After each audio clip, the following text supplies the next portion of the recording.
The lobby still smelled like citrus cleaner as I stood there, father, with a homemade lunch in hand, and no idea my own son had been laundering money in my name.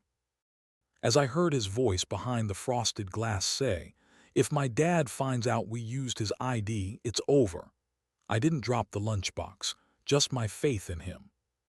While the oatmeal cookie I made him cracked in my palm, it felt like the last piece of the boy I once raised alone splintering. The same son who held my hand at his mother's funeral had signed mine into a federal crime. That's when I realized he didn't just steal my identity, he gambled our entire bloodline on a lie. So I left the lunch on his desk and gave his name to the FBI before he erased mine forever. Before the story begins, tell me, where are you watching from? I hope your day's gentle and calm. Please like, subscribe, and let's start our story together. Gerald Whitman had spent the entire morning fussing over a simple lunchbox, wrapping the sandwich in parchment instead of foil, tucking in a small thermos of vegetable soup, even adding the oatmeal cookies Daniel used to beg for when he was a kid. At 71, Gerald moved a little slower, but today his steps felt lighter. It had been weeks since he'd seen his son outside the hurried, half-hearted phone calls Daniel called check-ins. A surprise visit, Gerald thought, might remind Daniel of the grounding warmth of home, something real amid all the corporate pressure he always talked about. So he drove into the city, windshield wipers clicking rhythmically against the Seattle drizzle, imagining his son's smile when he showed up unannounced. The company tower rose above him like a glass creature, cold, sleek, intimidating. Gerald stood at the base of it, lunchbox in hand, feeling strangely proud that his son worked in a place like this. When Daniel was little, he'd draw stick-figure skyscrapers and say, "Someday, Dad, I'll have an office bigger than yours." And now he did. Much bigger. Gerald stepped through the revolving doors into a vast lobby that smelled faintly of polished concrete and citrus cleaner. The receptionist, a sharply dressed woman tapping briskly at her keyboard, looked up with the kind of smile people give strangers they expect to go away quickly. Gerald gave his name warmly, Gerald Whitman, Daniel's father. I brought him lunch, as if this should immediately clarify everything. But the receptionist blinked, then frowned slightly, her fingers pausing mid-keystroke. "Whitman, Sr.?" she asked, as though she'd never heard of him. Gerald nodded, still smiling, but a faint awkwardness settled on him. She checked the screen again, a little slower this time. "I'm not seeing any note about expecting you. Let me check with his assistant." As she picked up the phone, Gerald caught movements in the lobby, two young employees walking past, whispering while glancing in his direction. One muttered, "That's his father," with the kind of tight curiosity that didn't feel respectful. Another looked away entirely, pretending to study a wall display. Gerald's smile dimmed a little. He wasn't sure what he expected, warmth, maybe, or at least familiarity. But instead he felt as though he'd stepped into a world where he didn't quite belong. The receptionist hung up the phone and offered a strained smile. "Mr. Whitman, I'm afraid Daniel is currently in a meeting, and it may run for a long time." The way she said "long time" made it sound less like a schedule conflict and more like a dismissal. "You're welcome to wait," she added, but her tone clearly suggested she didn't think he should. Gerald thanked her anyway. He wasn't leaving without at least trying to see his son. He walked slowly across the lobby, studying the large abstract sculpture in the center, a twisting metal form he couldn't make sense of. Employees passed around him, some pretending not to notice him, others throwing quick glances that vanished the moment he met their eyes. Gerald felt, for the first time, a strange current of tension in the air, like everyone was aware of something he was. He wandered near a display of company awards and certifications, reading them out of polite interest, though his thoughts drifted back to the receptionist's face. Daniel usually greeted him with excitement. Why had no one here seemed comfortable acknowledging who he was? Why did his presence seem inconvenient? Gerald shifted his grip on the lunchbox and stepped back toward the seating area. As he passed a narrow hallway near the elevators, he heard two employees speaking in hurried, hushed tones. He wasn't trying to listen, but one sentence pierced through the ambient lobby noise so sharply it felt like a physical jolt. "If compliance checks his father's accounts, we're dead." Gerald stopped mid-step. The words echoed in his head, mismatched, nonsensical. His father's accounts, compliance, dead. The employees continued walking without noticing him, their conversation fading as they disappear. Read around the corner. Gerald stood frozen for a moment, lunchbox trembling slightly in his hand. He wasn't sure what he had just overheard. He wasn't even sure he heard it correctly. But a cold, unfamiliar weight crept into his chest, settling beneath his ribs. Something was wrong, deeply wrong, and the first cracks of that truth had just reached him here, in the lobby of his son's glittering empire. Gerald turned slowly toward the elevator bank, heart ticking uneasily as he realized this surprise visit was no longer about lunch, or fatherly pride, or even seeing Daniel. It was now about finding out what, exactly, his son had dragged his name into. Gerald had spent nearly 20 minutes pretending to admire the art on the lobby walls, but the uneasy whisper he'd overheard wouldn't leave his mind. The words had settled into him like a slow freezing wind, tightening everything inside his chest. His father's accounts. The phrase kept replaying, sharper each time. Finally, unable to sit still any longer, he lifted the lunchbox and walked toward the bank of elevators, deciding he would try to see Daniel directly. Maybe the receptionist was wrong. Maybe Daniel wasn't as unavailable as she'd implied. Maybe this visit didn't have to feel so off. The elevator hummed upward, passing floors of gleaming glass and muted chatter. When the doors opened on the executive level, the air felt noticeably different, quieter, colder, charged with something he couldn't quite name. The carpet muffled his steps as he followed the signs toward Daniel's office. He expected to see his son's assistant at a desk outside the corner suite, but the chair was empty. Papers sat neatly stacked, a coffee cup still steaming. Strange.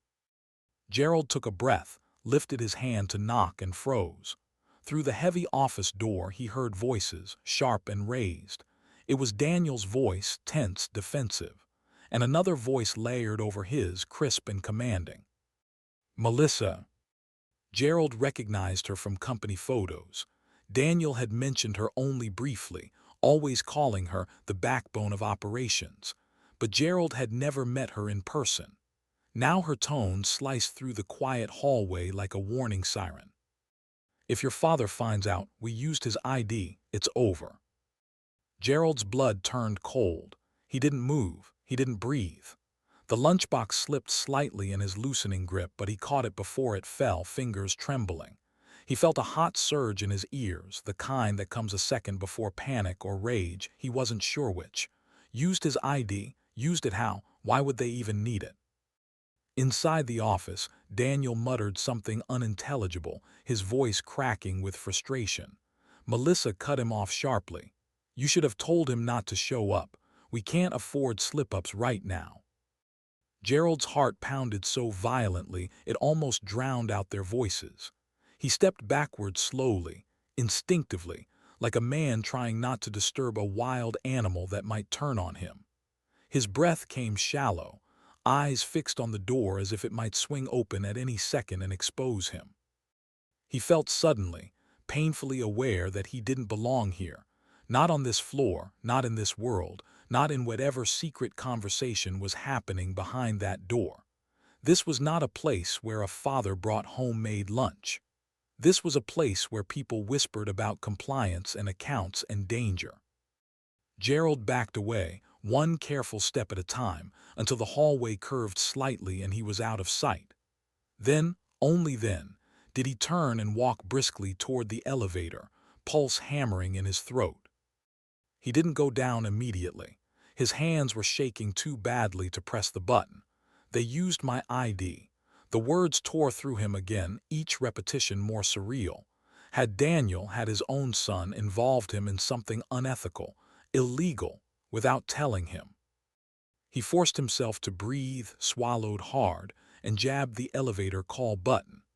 The descent felt agonizing, each floor a reminder of how much he didn't know, how far away Daniel felt in this moment, how foreign this building had suddenly become.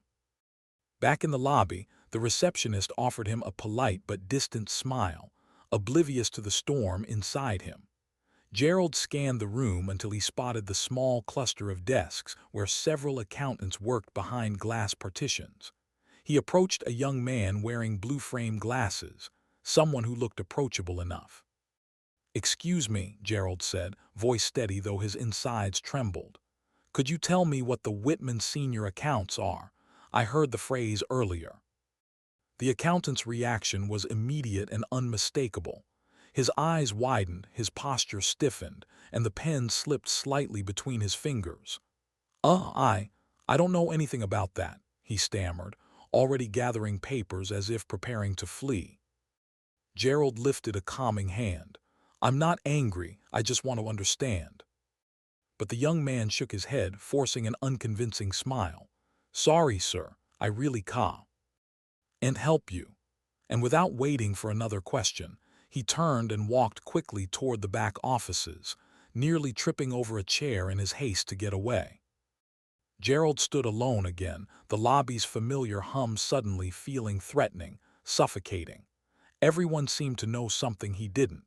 Everyone seemed scared to say it aloud. And the worst realization of all settled into him like a heavy stone.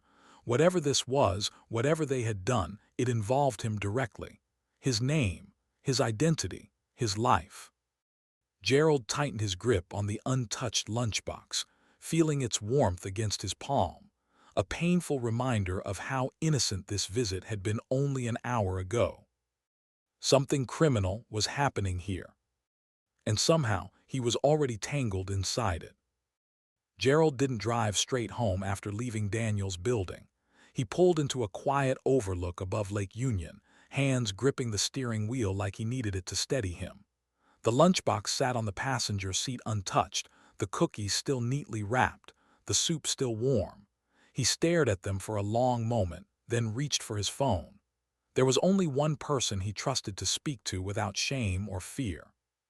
When Lily answered, her voice carried that familiar blend of gentleness and perceptiveness, the tone of someone who could sense trouble even before it was named. "Dad, are you okay?" Gerald swallowed, forcing his voice to remain calm. "Lily, I need to talk to you. Something's wrong. Something's very wrong with your brother." Within 40 minutes she was at his cabin, coat still dusted with rain, hair pulled back hastily as if she left the house the moment he called.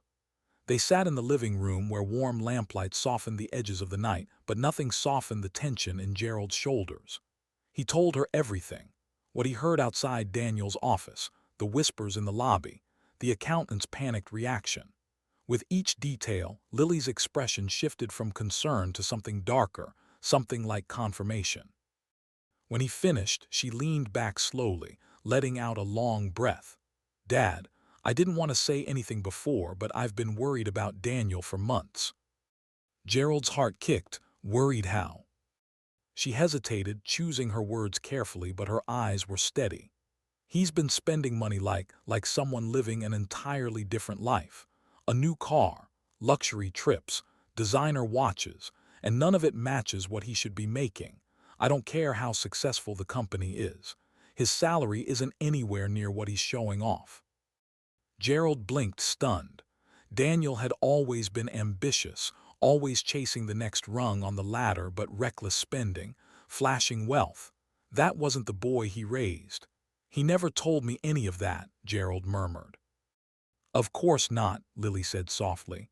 "He only shows the highlights, the curated version of himself."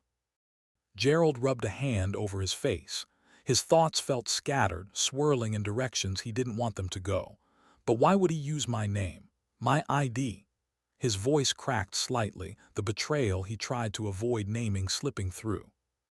Lily bit her lip, then added the detail she had been holding back. "There's something else. He asked me months ago if I still had Mom's old documents, birth certificate, social security records, even the deed to her first bookstore. He said he needed them for a family legacy project he was working on, but something about it felt off." Gerald felt the room tilt. "Your mother's documents," He whispered the words like they were fragile. Why would he need those? Why would he need any of our documents? And then the thought came, the one he had been trying to avoid, the one that settled into his chest like ice: identity misuse. Not a misunderstanding, not a clerical error, something deliberate, something criminal. Lily reached forward and gripped his hands. Dad, I think Daniel is using your clean record, your reputation, maybe even your accounts. I don't know how far it goes, but it's not small. And if Melissa is involved, she shook her head. Dad, you need legal help. Now. The firmness in her voice rattled him. Lily was the gentle one, the peacemaker. If she was speaking this bluntly, the danger must be real. But even as fear clawed at him, Gerald recoiled instinctively. Lily, he's my son. The words were raw, almost pleading. I raised him alone. I taught him right from wrong. He wouldn't betray me like that. Lily's eyes softened, but she didn't release his hands. Loving someone doesn't mean closing your eyes to what they're capable of when they're desperate. Her voice trembled slightly. Dad, please don't let that loyalty blind you. If he's using your identity for something illegal, you could be the one who pays for it. Gerald looked away, jaw tightening.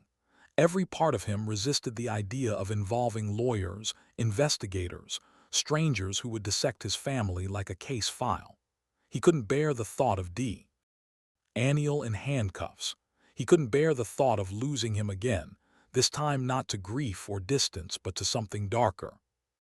I just need to talk to him, Gerald muttered. I need to hear it from him. Lily didn't argue further, but the worry in her eyes deepened. She kissed his forehead before leaving, whispering, Please, Dad, protect yourself. Hours later, long after midnight, Gerald stood alone in the dim storage room behind his cabin. Old boxes lined the shelves, decades of life carefully packed away. With trembling hands, he pulled down the worn crate labeled Tax Files. He wasn't ready to believe Daniel betrayed him. But he needed to know the truth. And tonight, that truth would begin with whatever he found inside this box. The storage room smelled of dust and cedar, an old, familiar blend that usually brought Gerald comfort. But tonight it felt heavy, oppressive.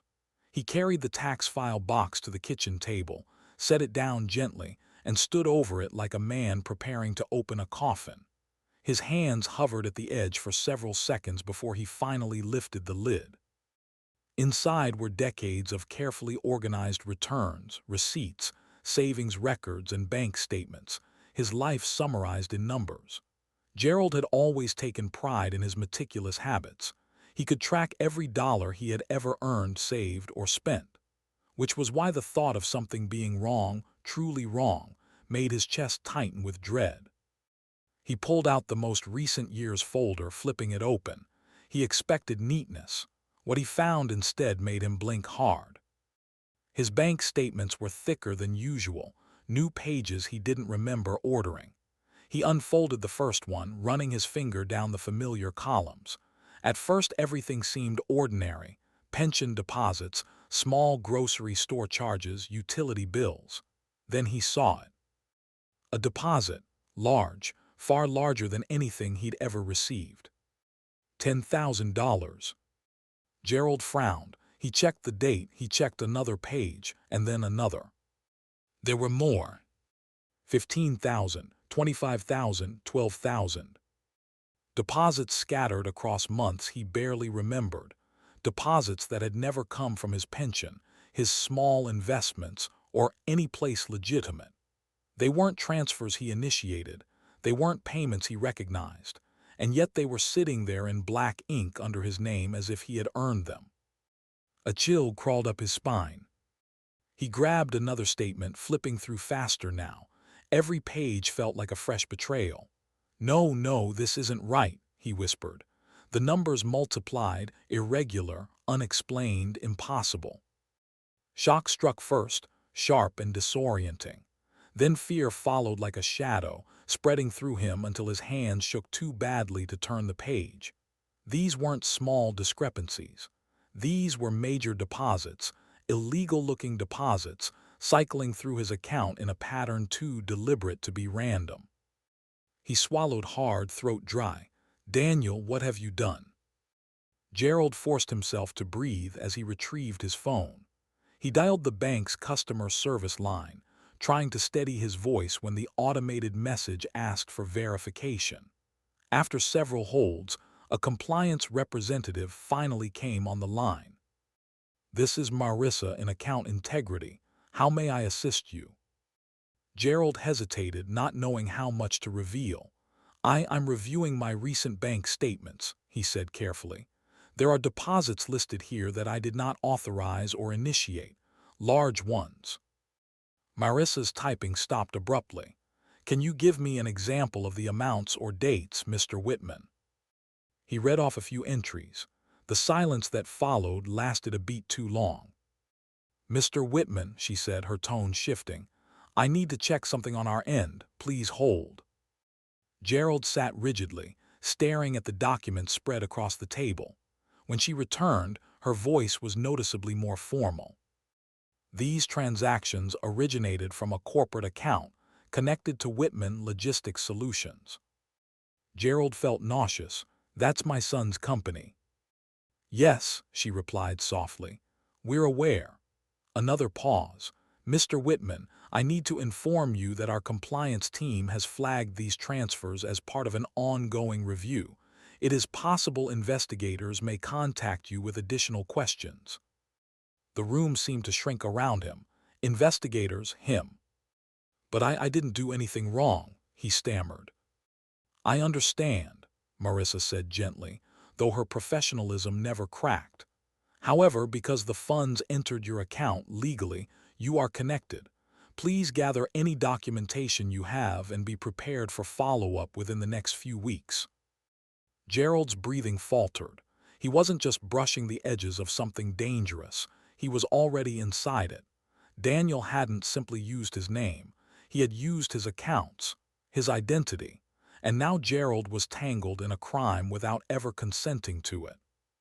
When the call ended, he sat in silence, staring at the statements as if Hay might rearrange themselves into something harmless.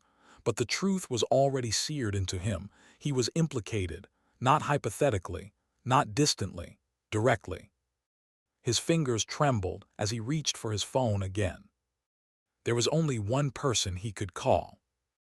Walter Green had been his friend for 40 years, a steady, pragmatic attorney who never exaggerated a problem but never sugar-coated one either. Gerald dialed him with hands that could barely hold the phone. Walter answered on the second ring, voice groggy with sleep. "Gerald, everything all right?" "No," Gerald whispered, the word cracking. "Walter, I need your help. Something's happening, something terrible, and I think Daniel dragged me into it." He heard Walter sit up sharply on the other end. "Start from the beginning," Walter said firmly. Gerald exhaled shakily, eyes fixed on the deposits that had shattered the last of his denial. And for the first time, he braced himself to say the truth aloud. Walter arrived at the cabin before sunrise, his coat unbuttoned, hair still rumpled from being dragged out of bed. He didn't waste time on greetings. The moment Gerald handed him the stack of bank statements and flagged deposits, Walter slipped into the sharp, clinical focus that had once made him one of Seattle's most formidable defense attorneys. He spread everything across the kitchen table, scanning line after line with a tightening jaw. Gerald sat opposite him, clutching a mug of untouched coffee, watching Walter read his way through the nightmare he wished would dissolve in the morning light. Rain tapped against the windows, steady and relentless, like a clock counting down. Half an hour passed before Walter finally stopped, his hand pressed against the edge of the table as though bracing himself. The color had drained from his face. "Walter," Gerald whispered, "say something." Walter exhaled slowly, lifting his eyes. "Gerald, your son is laundering money in your name." The words hit like a physical blow. Gerald jerked back in his chair. No, that can't be right. Daniel wouldn't, he wouldn't do that to me." Walter didn't soften the truth. These deposits, the routing patterns, the way the funds move through shell vendors before landing here, this isn't sloppy bookkeeping, this is deliberate. He tapped a page with the back of his pen. Whoever orchestrated this needed a financial identity that looked pristine, someone with a long, clean record, no debt, no legal trouble. You, Gerald, you were the perfect front. Gerald shook his head violently, as if he could rattle the accusation loose. But why me? Why not use the company's accounts? Why not? Because the company is already under scrutiny, Walter interrupted gently. Using your name gives them insulation. When regulators see a retiree receiving random deposits, they assume gifts, pension adjustments, benign transfers. You're invisible to them until the amounts reach a point they can't ignore, and they're already close. Gerald stared at the papers, his chest tightening until he could barely draw breath. His son, his only son, using him as a shield, using the reputation Gerald had spent 7 decades protecting. His mind scrambled for any alternative explanation, a clerical error, a misunderstanding, anything but betrayal. No, he whispered. Daniel wouldn't risk my freedom. He wouldn't drag me into a crime. He wouldn't. Gerald, Walter leaned forward. Listen to me. Your son is in trouble, and if we don't move correctly, you will be in trouble with him. These funds make it look like you're participating. If investigators come knocking before we prepare a defense, federal charges could land on your doorstep. The room seemed to tilt. Charges against me. Yes, Walter said firmly. Money laundering, fraud, willful neglect, depending on how deep this goes. He closed the folder, his expression grim. We need to establish a timeline, show that you had no knowledge, that you're a victim of identity misuse, that you came forward. He paused. But that opportunity is shrinking fast. Gerald pressed his palms together, knuckles white. He felt disoriented, betrayed, bewildered, ashamed that part of him still defended Daniel even now. He must have been desperate, Gerald murmured. He must be under pressure. Maybe Melissa convinced him. This was Melissa alone, Walter said. Daniel signed off somewhere. He gave permission. Even if she masterminded it, he used you. The words cracked something inside Gerald, but before he could respond, the front door opened quietly. Lily stepped inside, her eyes already wet. She had come the moment Gerald texted. She looked between the two men, reading the tension immediately. Dad, what did you find? Walter handed her the top page.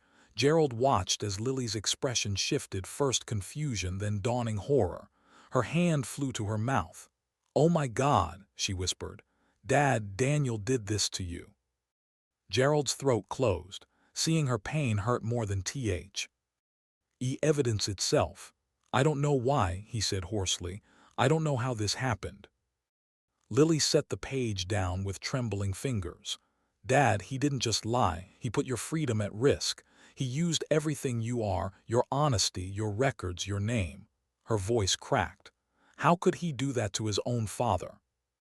Gerald looked away, unable to meet her eyes. He didn't have an answer, not one that wouldn't break him in half. Walter stood, gathering the documents.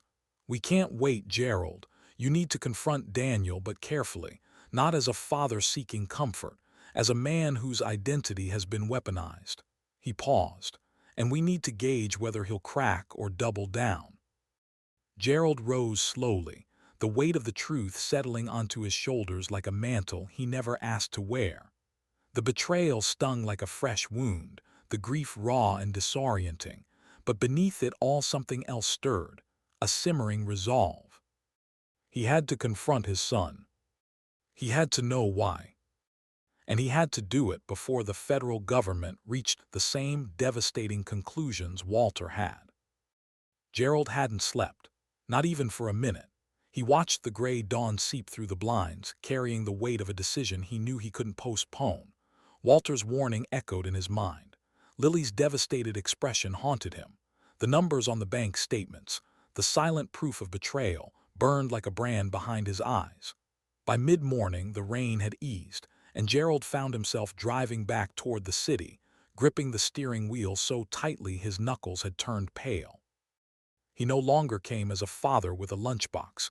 He came as a man demanding answers. When he stepped into the lobby of Daniel's skyscraper, there was no hesitation in his stride. His exhaustion had hardened into something sharp. The receptionist opened her mouth to offer a practiced greeting, but the look on Gerald's face stopped her. He didn't ask permission this time. "I'm here for my son," he said, "and I'll see him now." Something in his voice, quiet, controlled, unwavering, made her nod without argument. Within moments, a security badge was issued, and Gerald rode the elevator alone to the executive floor. This time, Daniel's assistant was at her desk. She jumped up the moment she saw Gerald approaching, flustered. "Mr. Whitman, Daniel isn't available right now." Gerald didn't slow. "He will be." He pushed open the office door without knocking. Daniel was standing behind his desk, scrolling through something on his phone. He looked up sharply, irritation flashing before he masked it with a smile. "Dad, twice in 1 week. What's going on?" His tone was light, but his eyes darted quickly to the door, then back to Gerald, as if calculating who else might be behind him. "We need to talk," Gerald said, "privately." Daniel hesitated before pressing a button under his desk. The glass walls frosted instantly, closing them off from the outside world. "All right," he said, moving around the desk. "You're scaring me a little. What's wrong?" Gerald didn't speak. He placed the folder of bank statements on Daniel's sleek conference table and opened it slowly, page by damning page. Daniel's expression shifted, first confusion, then recognition, then something tighter. Feigning innocence. "Dad, what am I looking at?" Daniel asked, raising his eyebrows in a performance just a little too polished. Gerald tapped the pages. "Deposits, transfers, money entering my accounts from your company, money I didn't authorize, money I didn't earn, and money that's already under review by compliance." Daniel blinked rapidly. "What? No, that has to be some kind of mix-up, maybe accounting." "Stop." The word came out low, steady, controlled. The kind of word that held back a flood. Daniel froze. "Don't lie to me," Gerald said softly. "Not now." For a moment Daniel's mask held, but then Gerald saw it, the flicker.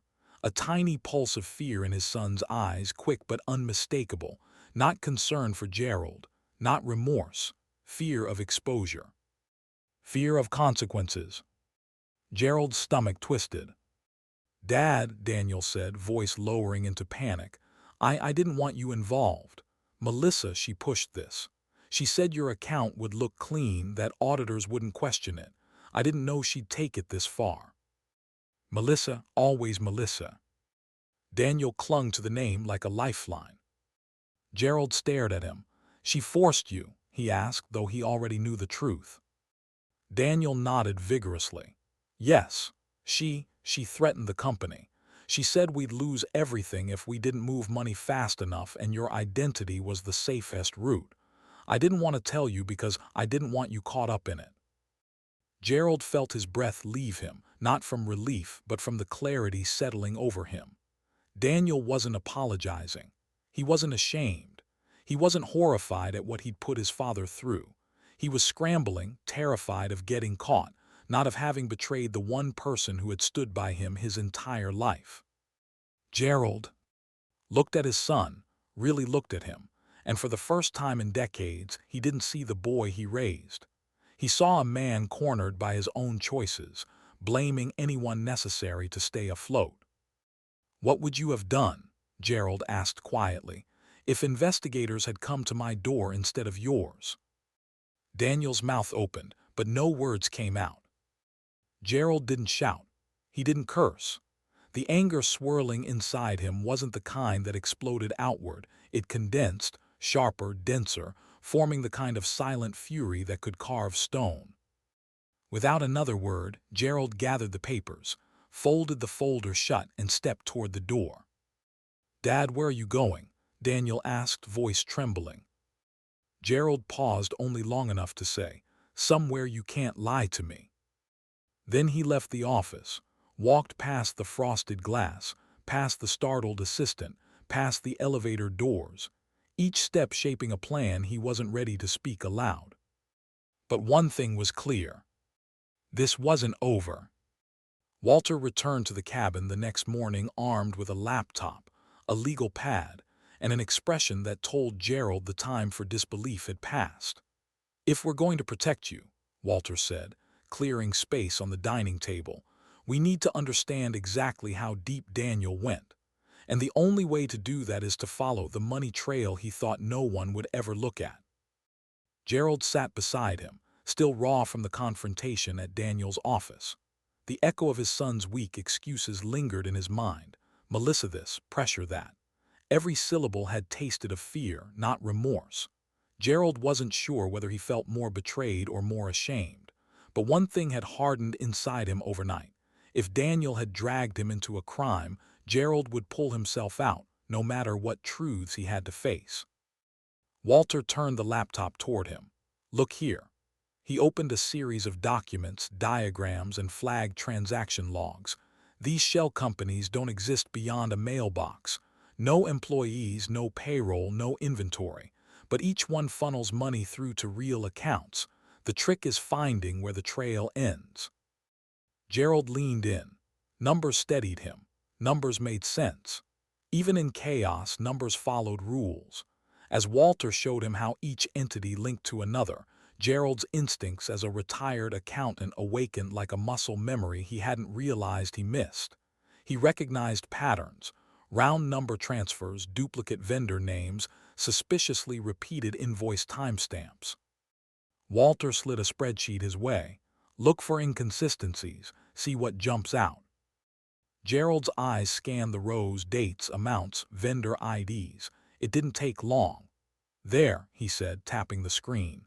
"3 of these vendors bill for logistics services, but the descriptions are deliberately vague. And the amounts, 6,000 every 12 days. That's not normal. That's structured movement, designed to stay under reporting thresholds." Walter nodded. "Good, follow that chain." Gerald clicked deeper, opening document after document. The transactions funneled from one shell company to another, then to a vendor he didn't recognize: Northgate Materials and Supply. "This one," Gerald murmured. "It's receiving more money than the others, and their listed address is Hang On." He copied it into a search bar. A map appeared, showing a location in the industrial district near the railway lines, an area known for warehouses, freight yards, and businesses that operated out of sight. Walter's jaw tightened. A warehouse tied to a shell vendor, that's not an accident. Gerald felt his stomach sink. "This isn't just bookkeeping fraud," he whispered. "Something physical is moving through there." Just then Lily walked in, carrying grocery bags she never quite finished unloading when she saw their faces. "What did you find?" Gerald turned the laptop toward her. "A warehouse. Money is flowing into a vendor that doesn't make sense. I need to see it for myself." Lily stiffened. "Dad, that's dangerous. We don't know what's happening there." "We know enough," Gerald said quietly, "and I need to know the rest." Walter hesitated. "If you're going, you don't go alone, and you don't go inside, just observe, nothing more." Lily swallowed hard, then nodded. "I'll drive." The industrial district smelled of cold metal and damp asphalt, the air thick with the rumble of distant freight trains. As Lily's car rolled slowly down the narrow service road, Gerald spotted the warehouse from the map, its walls dark steel, its loading bays open and active. Trucks backed in and out with practiced precision. Gerald leaned forward. "Stop here." They parked behind a stack of abandoned shipping pallets, far enough to watch without drawing attention. Gerald's heartbeat quickened as he took in the scene. Men unloaded crates, large, unmarked, clearly not registered inventory. The efficiency, the secrecy, the speed, it all pointed to organized illicit shipment, not legitimate business. Then Lily sucked in a sharp breath. "Dad, Lou." "K." A sleek black SUV pulled up beside the warehouse. Out stepped Melissa Grant. Her posture was crisp, commanding, her eyes scanning every movement. Workers reacted instantly to her presence, straightening, hurrying, waiting for her signal. She checked a clipboard, gestured to the trucks, spoke to a supervisor with a tone that carried authority, not partnership. Gerald felt something inside him sink even deeper than disappointment. Melissa wasn't an accessory. She wasn't a misguided COO caught in Daniel's panic. She was running the operation. Watching her, Gerald understood something he had refused to admit until now. Daniel hadn't been the mastermind. He was part of something larger, something darker, something he didn't have the strength or the integrity to resist. Lily whispered, "Dad, this is way bigger than Daniel."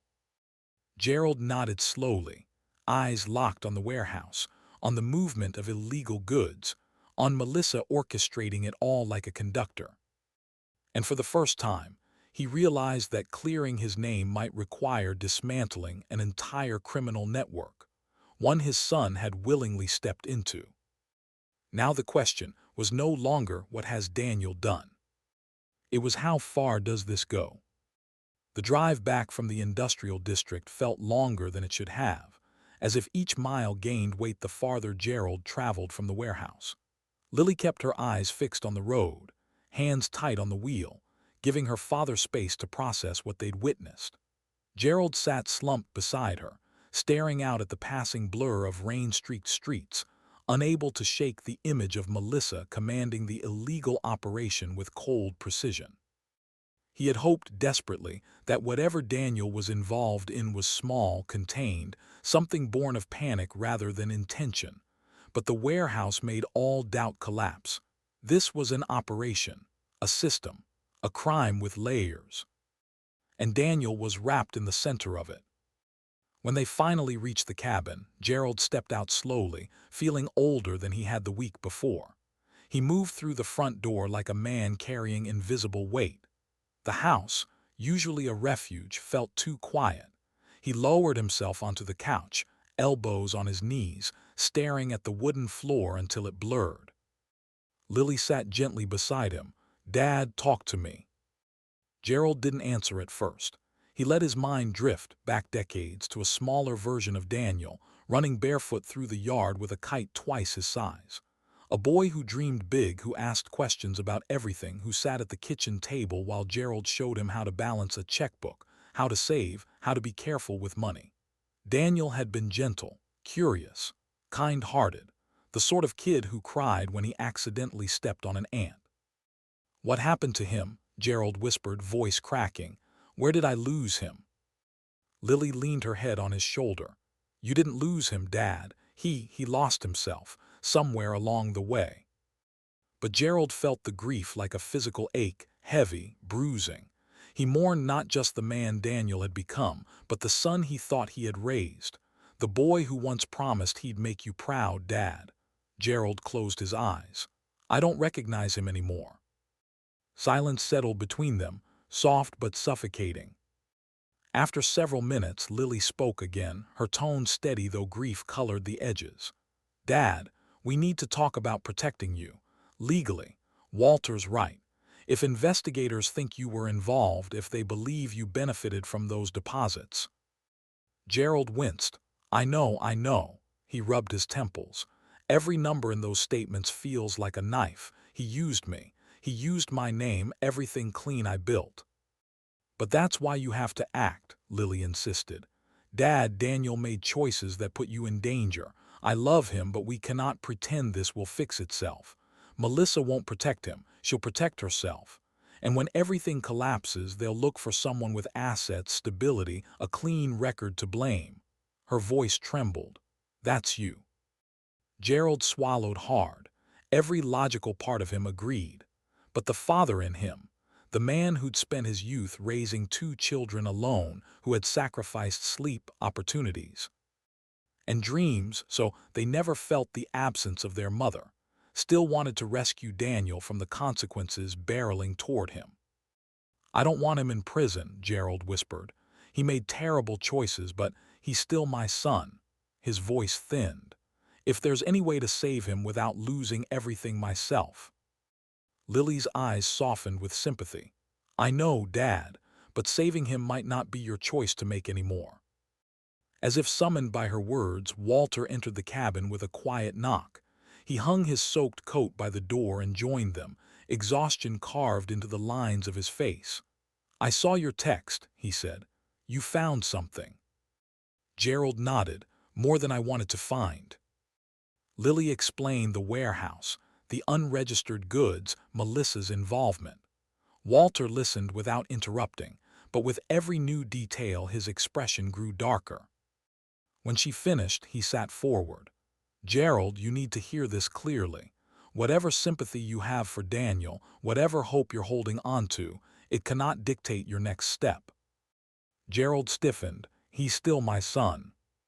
And that is exactly why this is dangerous, Walter said, not unkindly. Mercy could cost you everything, your freedom, your finances, even your reputation. Federal investigators don't care about family dynamics. They care about evidence. And right now, your account is part of that evidence. Gerald looked away, throat tightening. Walter continued, voice low but firm. You must get ahead of this, quietly, discreetly, before they reach you with handcuffs instead of questions. Lily took Gerald's hand. Dad, please. For a long moment, Gerald sat perfectly still, the rain tapping against the cabin windows like a slow, relentless heartbeat. He felt the fracture inside him widen, the part that loved his son battling the part that needed to survive what Daniel had pulled him into. Finally, with a breath that shuddered through his chest, Gerald spoke. All right, he whispered. I'll go to the federal investigators. He didn't say the rest, but the truth hung in the room like smoke. He would walk into that building not just to save himself, but because it was the only chance left to save Daniel too.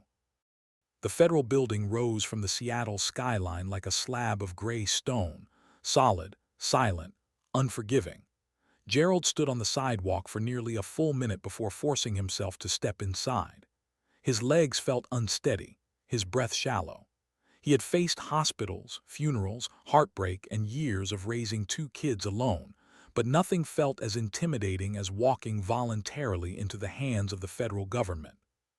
He could feel the weight of every mistake Daniel had made pressing down on him, threatening to pull him backward. Inside, harsh fluorescent lights glared down on sleek floors and solemn desks. A security checkpoint buzzed faintly. Gerald approached the guard, clearing his throat. I'm here to speak with someone from financial crimes. I believe I'm involved in something serious. The guard studied him briefly, his trembling hands, the folder tucked under his arm, the fear etched into his face, and made a quick phone call. Moments later, Gerald was escorted through 2 sets of locked doors and into a hallway that smelled faintly of paper and cold steel. A woman waited at the end of it. Mr. Whitman, she asked. Gerald nodded. I'm Agent Laura Briggs. She extended a hand. Her grip was firm, her expression calm but sharp-eyed, as if she'd already taken in every detail about him in the first 3 seconds.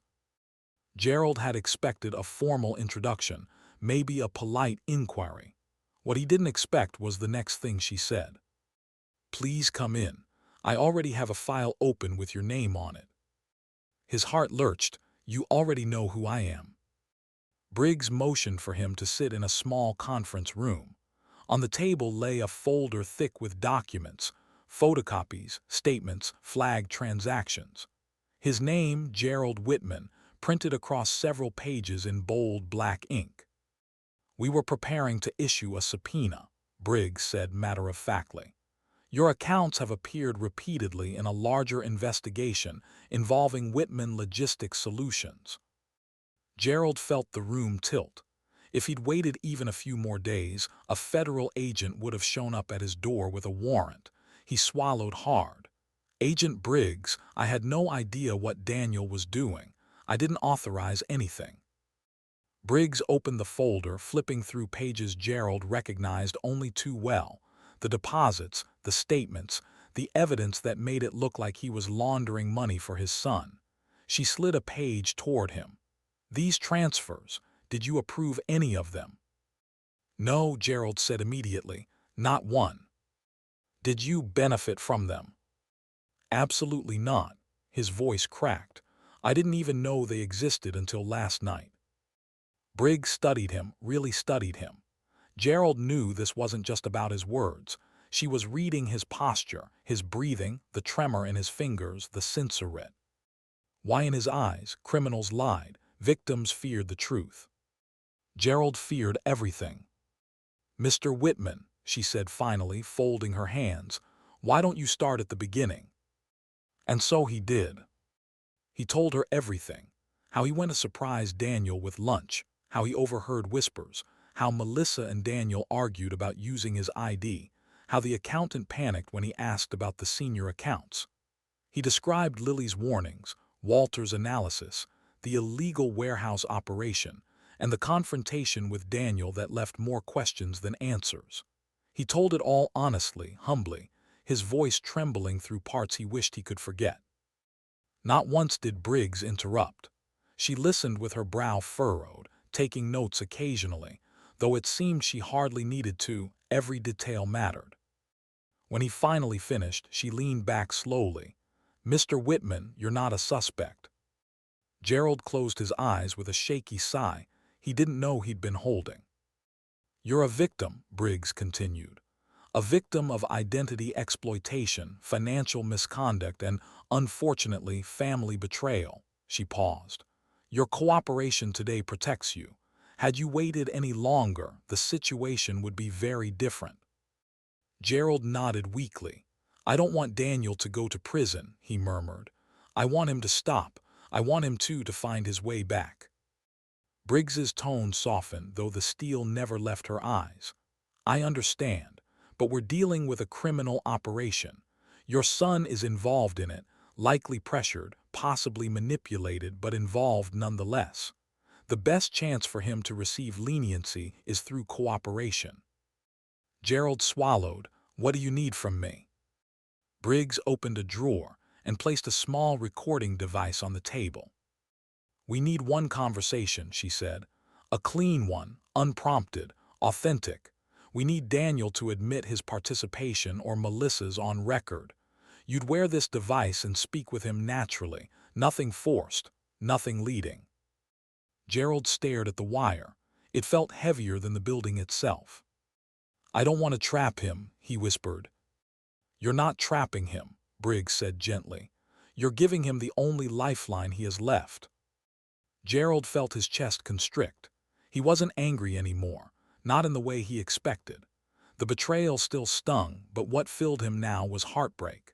A deep, raw ache for the boy he raised, the boy who somehow drifted so far off the path he couldn't see the danger he'd woven himself into. Gerald nodded once slowly. I'll do it. Briggs exhaled with quiet relief. Good, she said, because time is running out. Gerald arrived at the lakeside cabin early, hours before sunset. He walked slowly through the quiet rooms, ensuring nothing felt staged or unusual. The wire Agent Briggs had given him was carefully clipped beneath his shirt, the tiny recorder pressed against his sternum. He could feel its presence with every breath, a cold reminder of what he was about to do. He told himself this wasn't betrayal. This was survival. This was the only chance Daniel had left. Outside, the lake was still, a gray sheet reflecting the heavy clouds above. Gerald waited on the porch, heart pounding, listening for the familiar sound of his son's car. It came at last, tires crunching over gravel, an engine shutting off. Gerald swallowed hard. Daniel stepped out, shoulders tense, eyes darting around as if expecting an ambush. Dad, he said, forcing a smile. You sounded urgent. Gerald motioned him inside. We need to talk privately. The moment the cabin door closed, Daniel's facade cracked. He paced the living room, running a hand through his hair. Is this about the documents again? Because I told you. Daniel, Gerald said gently but firmly, stop. His son froze mid-step. Gerald walked toward the dining table where the statements sat in a neat stack. I know what you did, he said. I know about the deposits, the shell companies, the warehouse, Melissa's operation. His voice trembled. I know you used my identity. The blood drained from Daniel's face. Dad, listen, I can explain. You used my name, Gerald repeated, pain thickening the words. My record, my life. You put everything I've ever built at risk. His voice cracked. Why, Daniel? Why would you do that to your own father? Daniel's panic ignited instantly. He stepped closer, talking fast, desperate. Dad, I didn't have a choice. The company was on the verge of collapse. We needed clean accounts, trusted accounts, or the whole operation would have blown up months ago. Melissa said your name would give us a buffer. Regulators trust retirees. They don't question you. It was supposed to be temporary. Gerald struggled to steady himself. Temporary? Daniel, that money could have ruined me. It still can. Daniel's eyes darted around again, sweat forming at his temples. I did it to protect us, to protect the company, to protect our future. He swallowed hard. I didn't want you to get hurt. Gerald took a step back, breath shaking. Someone has already hurt Daniel, me. He pressed his hand to his chest unconsciously, feeling the recorder beneath his shirt. And if this continues, someone else will be too. You need to stop before this becomes irreversible. Daniel's voice cracked. I can't just stop. Melissa controls everything now. She knows every transfer, every vendor, every warehouse shipment. If I pull out, she'll bury me, and maybe you too. Gerald's stomach twisted. Then let me help you. Let's go to the authorities together, if you cooperate. Daniel's face twisted with dread. No, no, Dad, you don't understand. If Melissa finds out I talk to anyone.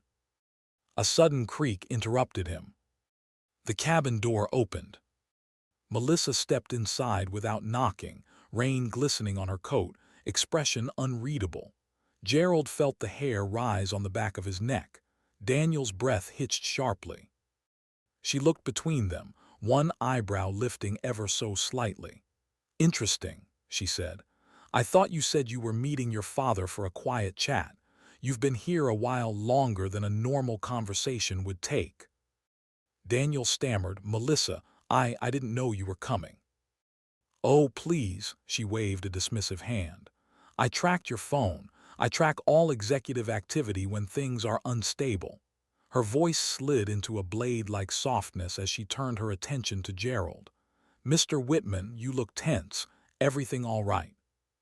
Gerald forced a steady breath. We're just talking. Talking, she repeated, stepping closer, studying him. About the company, the accounts, anything I should be aware of. Her tone wasn't loud. It didn't need to be. The threat lay in her gaze, calm, calculated, assessing whether Gerald had become a liability. Daniel swallowed. Melissa, nothing's happening, he just had concerns. I'm sure he did, she murmured, eyes still locked on Gerald. It would be unfortunate if misunderstandings led to complications, especially for someone your age. The threat was delicate, almost polite. But the recorder caught every syllable. Gerald held her stare, heart hammering so hard he feared the microphone might amplify it. Inside him, fear warred with a rising clarity. This woman wasn't simply dangerous, she was the architect. Enjoy your family moment, she said at last. But remember, loyalty is everything in our line of work. With a final cold smile, she walked out, shutting the door behind her. Daniel collapsed into a chair, burying his face in his hands. Dad, I'm sorry. I'm so sorry. Gerald watched him, grief and resolve entwined. Everything was recorded. Every confession. Every threat. And Gerald knew there was no going back now. Agent Laura Briggs listened to the recording 3 times before speaking. The conference room felt colder with each replay. The quiet threat in Melissa's voice, the panic in Daniel's, the heartbreak threaded through Gerald's steady attempts to reach his son. A team of analysts, attorneys, and financial crimes specialists filled the room, all leaning forward as if hearing the final missing piece of a long, complicated puzzle. Briggs finally clicked the recorder off. That's it, she said. This is the confirmation we needed. One of the analysts, a younger agent with wire-rimmed glasses, pulled up a digital case board on the wall. Boxes lit up, names, companies, shell accounts, warehouse shipments, each marked with the federal codes tied to laundering and fraud. With the recording added, the jagged connections smoothed into a clear structure. Conspiracy, deliberate and coordinated. Charges, the lead attorney said, tapping his pen. Money laundering, wire fraud, identity misuse, conspiracy to defraud federal regulators, racketeering depending on the warehouse contents. He glanced at Gerald. This implicates your son and his COO. Gerald sat stiffly in his chair, hands clasped so tightly his knuckles had turned stark white. He didn't interrupt, didn't defend Daniel, didn't argue. The process was too large now, too official, too irreversible. It felt like watching a landslide begin, helpless to stop the rocks once they shifted. Briggs turned to him, her expression softer than the others. "Mr. Whitman, I want you to understand something." She slid the recording device across the table toward him. "By coming to us when you did, you protected yourself. If you had waited, if the investigation reached you before you stepped forward, you might have been treated as a participant." Gerald nodded numbly. "I know." His voice was quiet, almost distant. "I just never imagined my son could drag me into something like this." Briggs leaned forward. "You did the right thing. You didn't betray him. You gave him the only chance he has left to cooperate, to get a reduced sentence, to avoid being crushed under Melissa's part of the operation." But Gerald didn't feel like he had done the right thing. He felt hollow, as if something inside him had torn loose and was drifting in a place he couldn't reach. His Thaug. HTS spiraled back to the recording, Daniel's trembling apology, his fear, the desperation in his voice. Gerald remembered holding him as a newborn, teaching him to ride a bike, showing him how to measure flour for pancakes. Now those memories collided with this new reality.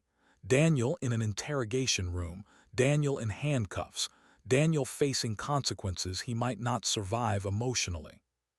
A soft sob pulled him from his thoughts. Lily stood in the doorway, tears clinging to her eyelashes. She had come as soon as Briggs called her, but walking into the room, seeing the full weight of federal action unfolding around her father, it hit her harder than she expected. She went straight to Gerald, wrapping her arms around him. "Dad," she whispered, her voice shaking. "I'm so sorry, I'm so sorry." Gerald rested his chin on her head, eyes closing. "Your brother," he began, but his voice faltered. "You didn't cause this," Lily said firmly, pulling back to look at him.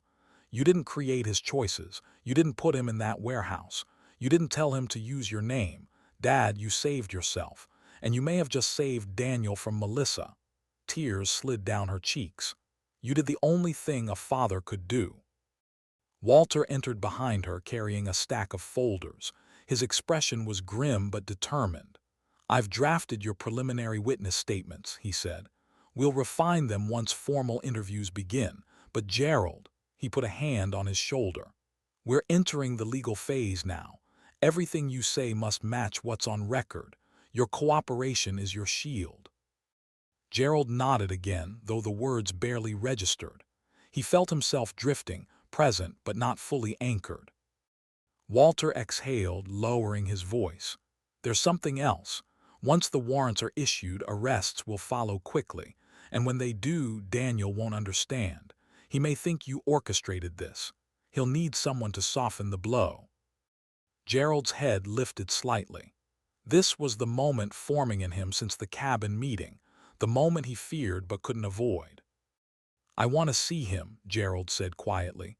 "Before the arrests, before the agents go in, I need to talk to him one more time." Briggs hesitated. "It's risky. He's emotionally volatile, and if Melissa catches wind—" "She won't," Gerald said. "Just give me the chance." Briggs exchanged a look with Walter, then finally nodded. "One conversation, supervised from a distance, and it has to be soon."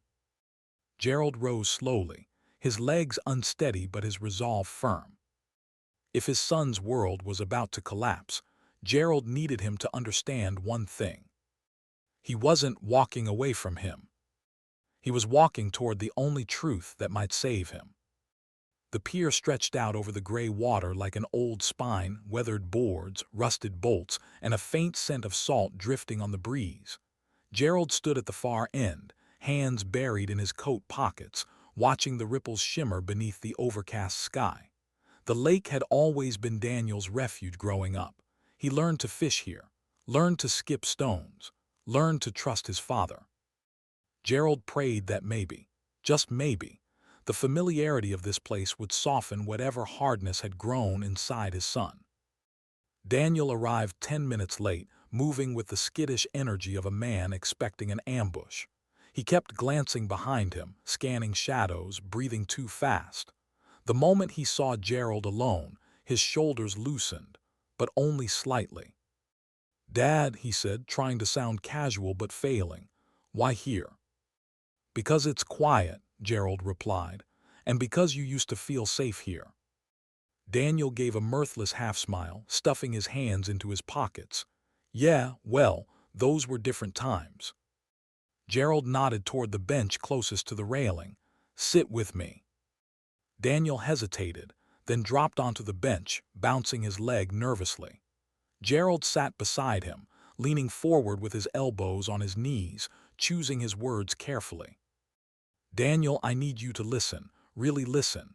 His voice wavered. "Everything is coming apart. Investigators are involved. They know about the deposits, the shell companies, the warehouse." Daniel's head snapped toward him, eyes wide. "What, how, who told them?" "Daniel," Gerald said softly, "they were already circling you long before I walked into that building."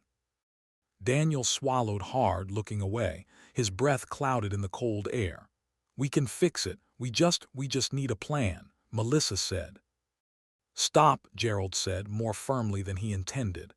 "This isn't about Melissa anymore, or the company, or whatever mess she dragged you into. This is about you, Daniel, your life, your future." Daniel's jaw clenched. "You don't understand how dangerous she is." "I understand enough," Gerald replied. "I saw her at the warehouse. I saw what she's running, but you," his voice cracked, "you chose to be part of it." Daniel stood abruptly, pacing the length of the pier like a trapped animal. "You don't know what it was like," he snapped.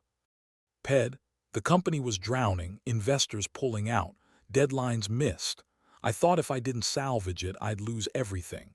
And Melissa, she made it sound so easy. A temporary workaround, a way to buy time." Gerald rose slowly. "By using my identity." Daniel flinched as if struck. Gerald stepped closer. "I know about the accounts, Daniel, the transfers, the shell vendors, the warehouse shipments, all of it." His voice softened, grief edging every word.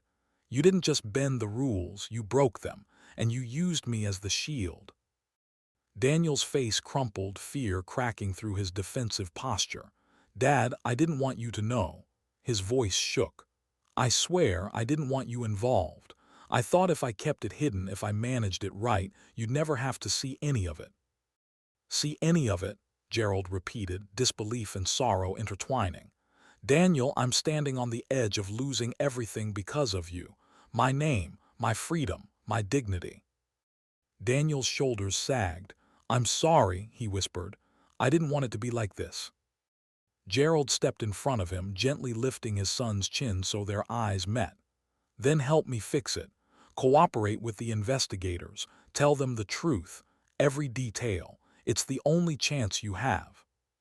But Daniel pulled back, shaking his head frantically. "No, no, Dad, you don't understand. Melissa will destroy me if I talk. She'll destroy all of us. This isn't just about money anymore.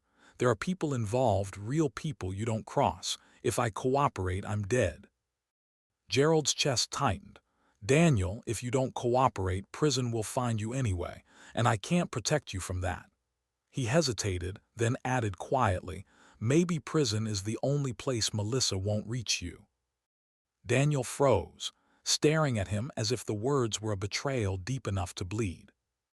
Gerald took a breath, forcing back the tremor in his voice. "I love you. Nothing you've done changes that, but loving you doesn't mean I can let you destroy yourself or drag me down with you. You need to face this. Own it. Tell the truth." Daniel's eyes glistened, but his expression stayed rigid, guarded. "I can't," he whispered. "Not yet, not like this." Gerald studied him, his son, grown into a man he barely recognized. Guilt lived in Daniel's eyes, but accountability did not. Fear consumed him more than remorse. And Gerald finally understood. No plea, no memory, no fatherly guidance could pull Daniel back from the consequences he had created. Gerald stepped away, heart breaking slowly, deliberately. "Then I can't stop what comes next." Daniel's breath caught. "Dad." But Gerald didn't turn around. He walked down the pier with the heavy certainty that the boy he raised was gone, and that the man who remained could only be saved by a reckoning he'd spent years running from. And that reckoning was already on its way. The morning of the raid began with a phone call before sunrise. Gerald woke to the vibration on his nightstand, his heart lurching even before he answered. Agent Briggs didn't waste time, didn't soften her tone, didn't ease him into the moment. "It's happening today," she said. "We're executing coordinated warrants at the warehouse and your son's corporate office." Gerald sat upright in bed, gripping the phone. Even though he knew this moment was coming, the finality of the words hit him harder than he expected. "Today," he whispered. "Within hours," Briggs replied. "I need you to stay home. Do not come near the office or the district. This is for your safety." Safety? The word tasted strange, as if he were part of some dangerous underworld when all he'd ever wanted was a quiet retirement and Sunday dinners with his children. "Agent Briggs," he said slowly, "Daniel, he won't understand." "That's why you spoke to him yesterday," she said gently. "You gave him his chance. Now we do what we must." Gerald nodded even though she couldn't see him. "Please, treat him fairly." "We will," Briggs promised. "But the operation will move fast. Stay by your phone. I'll update you as we go." When the call ended, the cabin felt heavier than it had in years. Gerald moved slowly through the kitchen, making coffee he didn't want, staring through the window at the lake as if it might offer him an escape from the reality unfolding. The birds outside chirped with oblivious normalcy. But the world he knew was splitting open today. By 8 o'clock, he had stationed himself in his recliner, phone in his lap, hands clasped so tightly they trembled. Walter stopped by briefly with paperwork, urging him again not to leave the house. Lily stayed on the couch across from him, her anxiety palpable, silent breaths, jittering hands, eyes flicking to the phone every few seconds. Time dragged. Gerald imagined the agents suiting up, reviewing floor plans of Daniel's office, loading into black SUVs. He imagined Daniel arriving for work, coffee in hand, unaware that this morning would be the last time he walked freely into his building. Hiamagi. Ned Melissa, the cold edge in her smile, the threat in her eyes, realizing too late that the empire she'd constructed from the shadows was collapsing. At 9:17 a.m., the first alert blasted across the TV, an unscheduled breaking news report. Lily grabbed the remote, turning the volume up. A helicopter camera showed Daniel's headquarters from above. Dozens of FBI agents in Navy jackets swarmed the entrance. The building's glass doors were propped open as federal teams streamed inside. Employees stood outside, some filming on their phones, others crying or staring in shock. Gerald's breath caught painfully in his chest. Then the reporter's voice cut through. "Authorities are executing a federal search warrant at Whitman Logistics Solutions, believed to be connected to an extensive money laundering investigation involving shell companies and offshore accounts." His name wasn't mentioned, but Gerald felt the humiliation and sorrow anyway, as if each word was being carved into him. Lily touched his arm gently. "Dad, remember what Agent Briggs said. This isn't your fault." But the reassurance did little. The feed suddenly cut to the industrial district, the warehouse. Agents blocked the roads. Trucks were lined up with their cargo doors open as federal officials cataloged crates, equipment, and unregistered goods. Workers were sitting on the ground in handcuffs. Then the moment Gerald had been dreading appeared on screen. Melissa. She stepped out of the warehouse office, flanked by two agents. Her expression flickered between fury and disbelief. She tried pulling away, shouting something the microphones didn't catch, but the agents held her firmly. When a news camera zoomed in on her face, Gerald felt a chill. He had seen that cold calculation before at the cabin, the threat hidden beneath her polite tone. Now her empire was dust. Minutes later, the broadcast shifted back to Daniel's building, just in time to capture the next blow. Daniel emerged from the glass doors slowly, hands raised, eyes glassy with shock. He didn't resist. He didn't speak. He looked like a man who had already accepted that the ground had disappeared beneath him. Gerald pressed a hand over his mouth, a tremor shaking through him. His son, his boy being led away in handcuffs. Lily reached for him, tears streaming. "Dad, I'm so sorry." Gerald didn't cry. He didn't move. He simply stared, feeling a grief deeper than anything he had known, even deeper than losing his wife. Because this loss wasn't death. It was the unraveling of hope, the collapse of a lifetime spent believing he could guide his children toward honor and decency. Walter stepped beside him, voice quiet. "Gerald, the charges are forming now. Briggs will call soon. You need to stay strong." But Gerald didn't feel strong. He felt hollow, emptied out by a heartbreak he had no words for. And as the news coverage continued, as his son was escorted into a federal vehicle, Gerald understood something bitter and unchangeable. There was no victory in this, only loss. And the hardest part was still ahead. News doesn't walk in small towns, it runs. It ignores fences, leaps across backyards, slips under doors before sunrise. By the day after the raid, Gerald's quiet lakeside community buzzed with rumors sharper than needles. Neighbors whispered in grocery store aisles, paused conversations when Gerald's name surfaced, and exchanged theories in hushed tones at the gas station. Some said he had been laundering money for his son all along. Others insisted he was the mastermind, using his clean reputation to move millions under the radar. People who once waved warmly when Gerald walked his dog now watched him with uncertainty, polite, cautious, distant. Gerald heard pieces of it through Lily. She tried to shield him, but truth always finds its way through cracks. "They're wrong," Lily fumed one afternoon as she stormed into the living room, still holding her phone from reading another online comment. "They're cruel and ignorant. They don't even know you." Gerald sat in his recliner, staring at the muted television. He looked drained, grayer than usual, as if the last week had carved 10 years into his face. "People talk," he murmured. "It's what they do."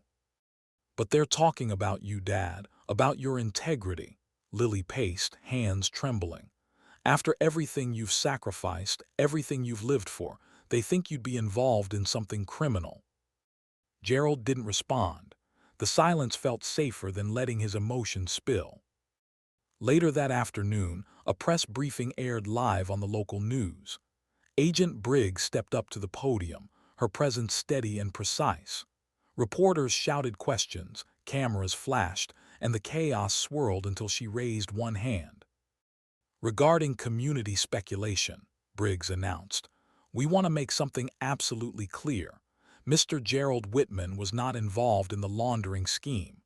He came forward voluntarily, providing critical information that accelerated our investigation. Without his cooperation, this case might not have reached resolution." Gerald listened from his recliner, hands clasped tightly together. "He is considered a victim of identity exploitation," Briggs continued, "and he acted with integrity at every stage. We urge the public to show understanding and support as he and his family navigate the aftermath." Lily muted the TV and turned to Gerald, tears brightening her eyes. "See, everyone will know now. They can't twist the story when the FBI spells it out." Gerald nodded faintly, but shame still clung to him like a second skin. Even exonerated, he felt exposed, like the world had seen a version of him he never wanted to exist, one tied to scandal and corruption. The phone began ringing nonstop that evening. Old friends, former colleagues, neighbors he hadn't spoken to in months, each one calling to offer support. A retired coworker left a voicemail. "Gerald, we know the kind of man you are. Don't let gossip eat at you." Another message came from a local pastor offering prayer. A neighbor brought soup. Someone else dropped off a handwritten note. "You did the right thing." Gerald appreciated each gesture, yet embarrassment tinged every moment. Gratitude warred with discomfort. He didn't feel worthy of praise. He felt responsible for the chaos, even if logically he knew better. Walter arrived later that night, carrying a stack of documents under one arm and a warm casserole from his wife under the other. He placed both items on the counter before sitting beside Gerald. "You're a decent man caught in an indecent situation," Walter said. "People know that. Even those who doubted you will come around." He leaned back, crossing one leg over the other. "Respect returns, Gerald, sometimes slowly, sometimes painfully, but it returns." Gerald gave a weak smile. "I know you mean well, Walter, but right now I can't even bring myself to walk into town." Walter's voice softened. "That's normal. Trauma doesn't disappear just because the truth does." Gerald looked out the window toward the dark lake. "I feel emptied, tired, like every step forward takes more energy than I have." Lily sat on the arm of his chair, slipping her arm around his shoulders. "Then rest. Let the world move around you for a while. You've carried enough." And he had more than he ever asked for. Days passed with Gerald avoiding public spaces. He skipped the community center where he usually volunteered. He let the mail pile up. He didn't answer the door unless Lily was beside him. The air outside felt heavy with eyes he didn't want to meet. But the world continued moving, reshaping itself around the fallout. People talked less as the news cycle shifted. The truth sank in slowly, replacing rumor with understanding. Still, Gerald remained inside, emotionally exhausted, unsure how to step back into a life that no longer felt like his.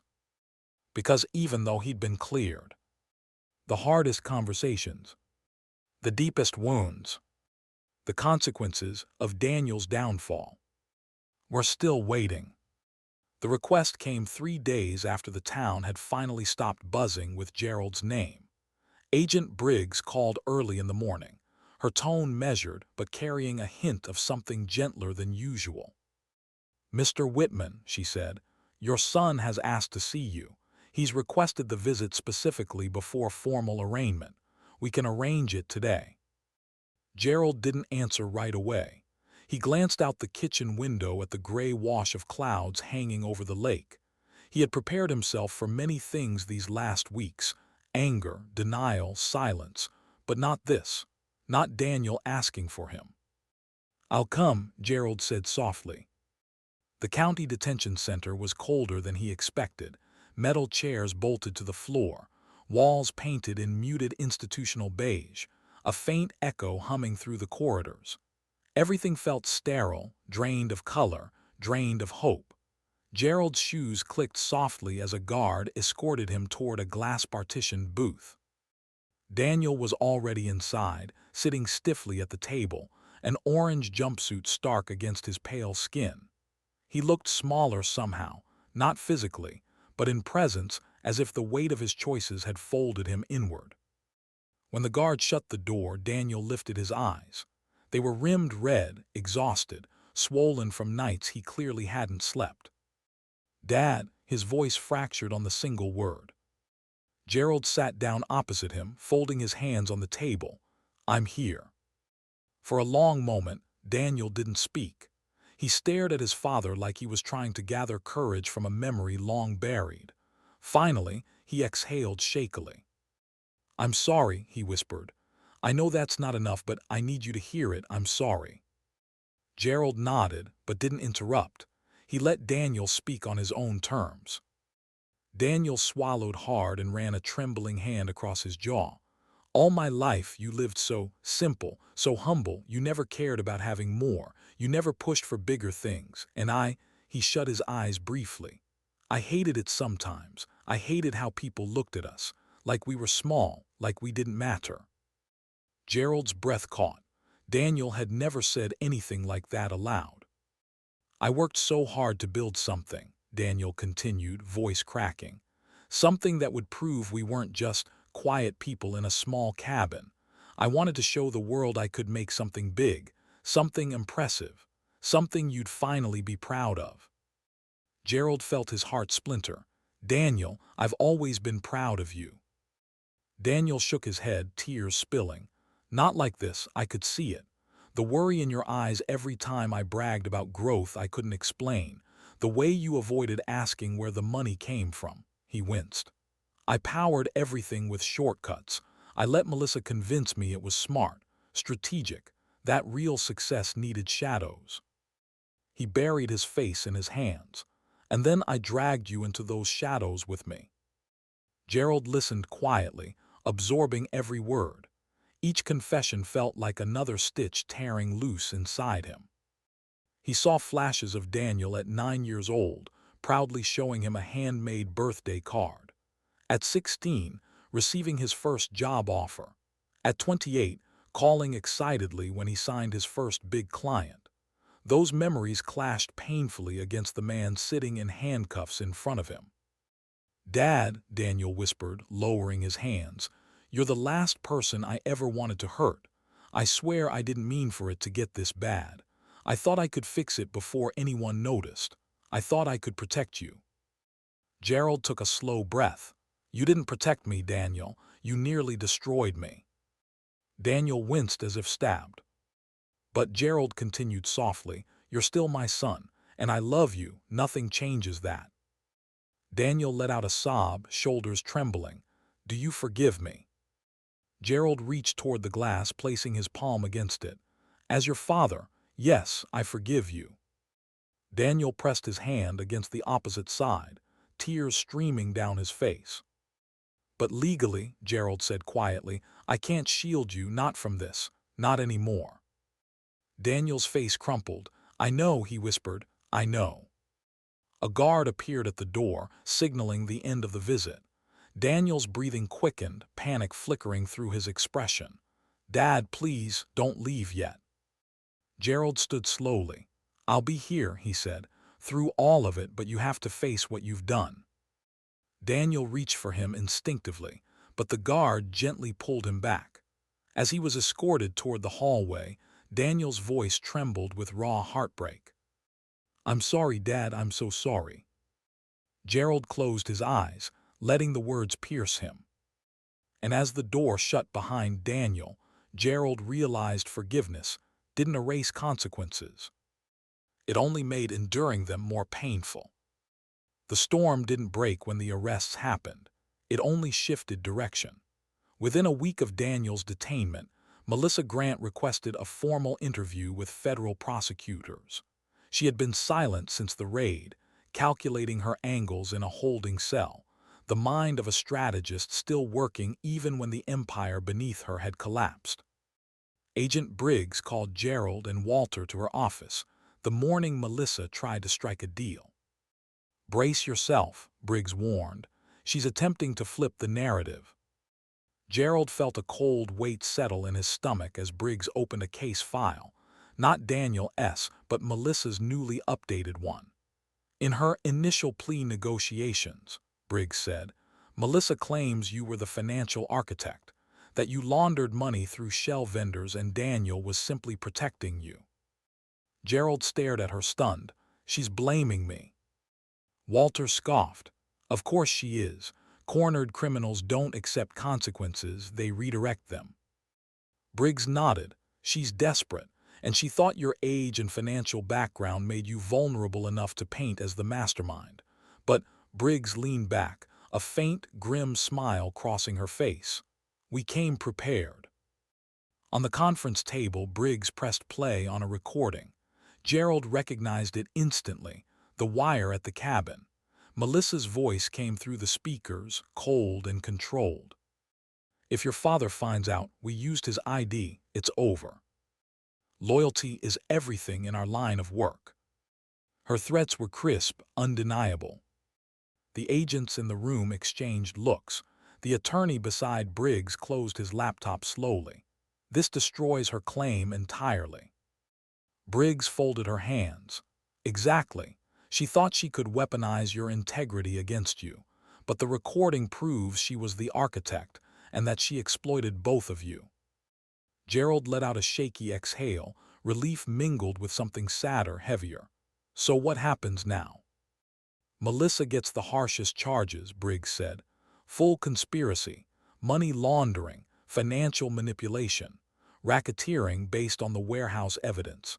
She won't have the option for a lenient deal now, not after attempting to deceive prosecutors." Walter gave a satisfied nod. "Justice." But Gerald didn't feel triumphant. He felt a sinking hollowness. "And Daniel?" Briggs hesitated, not out of uncertainty but respect. "Daniel is cooperating. He confirmed the laundering structure, Melissa's threats, and the offshore trail she managed. Because of his cooperation and your recording, he'll receive a reduced sentence." "How reduced?" Gerald murmured. "Not light," Briggs clarified. "He'll still serve time, years most likely, but not decades." Gerald nodded slowly. It was both a relief and another wound he wasn't sure how to carry. Later that afternoon, Gerald stood outside the federal building, looking through the tall windows into the stormy reflection of his own face.